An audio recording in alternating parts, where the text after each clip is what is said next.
ഏതൊരച്ഛൻ്റെയും വലിയൊരു സ്വപ്നമാണ് മക്കളുടെ വിവാഹം എന്ന് പറയുന്നത്. അത്തരത്തിൽ ഒരു സന്തോഷകരമായ നിമിഷത്തിലൂടെയാണ് ഇപ്പോൾ നടൻ സുരേഷ് ഗോപിയും ഭാര്യ രാധിക സുരേഷും ഒക്കെ കടന്നുപോയിക്കൊണ്ടിരിക്കുന്നത്. ഭാഗ്യ സുരേഷിന്റെ വിവാഹം നടന്നു കഴിഞ്ഞപ്പോൾ ഏതൊരച്ഛനെ പോലെയും വല്ലാതെ കണ്ണു നിറഞ്ഞ് സന്തോഷിക്കുകയും മകൾ നമ്മളെയൊക്കെ വിട്ട് പോകുന്നല്ലോ എന്നൊക്കെയുള്ള ആ ചെറിയ വിഷമവും ഒക്കെ അനുഭവിച്ചുകൊണ്ടിരിക്കുന്ന ഒരു വ്യക്തിയാണ് സുരേഷ് ഗോപി.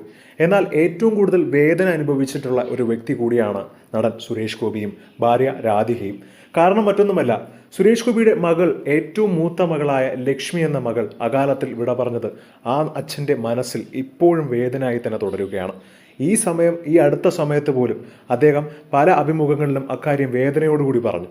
ഇന്ന് ആ മകൾ ജീവനോടെ ഉണ്ടായിരുന്നുവെങ്കിൽ ഭാഗ്യ സുരേഷിന്റെ ആ ഒരു സ്ഥാനത്ത് ഇന്ന് മൂത്ത മകളായ ലക്ഷ്മിയുടെ വിവാഹമായിരിക്കും നടക്കേണ്ടത്. മൂത്ത മകളുടെ ചിത്രത്തിനെ കെട്ടിപ്പിടിച്ച് കരയുന്ന വീഡിയോകളും ഈ അടുത്തിടെ സമൂഹ മാധ്യമങ്ങളിൽ വൈറലായിരുന്നു.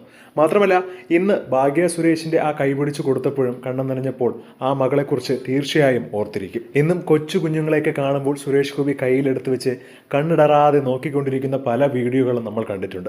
അത് ആ മകളെ ഓർത്താണ്. ലക്ഷ്മി എന്ന ആ മൂത്ത മകൾ ഇന്നുണ്ടായിരുന്നുവെങ്കിൽ എന്ന് അദ്ദേഹം പലപ്പോഴും ചിന്തിച്ചിട്ടുണ്ടായിരിക്കും. അത്രയും കാത്തിരുന്ന്, ആകാംക്ഷയോടെ കാത്തിരുന്ന് കിട്ടിയ ആ കുഞ്ഞാണ് ലക്ഷ്മി. മൂത്ത കുട്ടി ഒരു മകളാണെന്ന് കൂടി അറിഞ്ഞപ്പോൾ ഇരട്ടി സന്തോഷമായിരുന്നു അന്ന്. ആഘോഷമാക്കിയിരുന്നു അന്ന് ആദ്യത്തെ കുഞ്ഞ് ജനിച്ചപ്പോൾ. എന്നാൽ ആ സന്തോഷമൊക്കെ പെട്ടെന്ന് തന്നെ മറയുകയായിരുന്നു താരത്തിന്റെ ജീവിതത്തിൽ നിന്നും.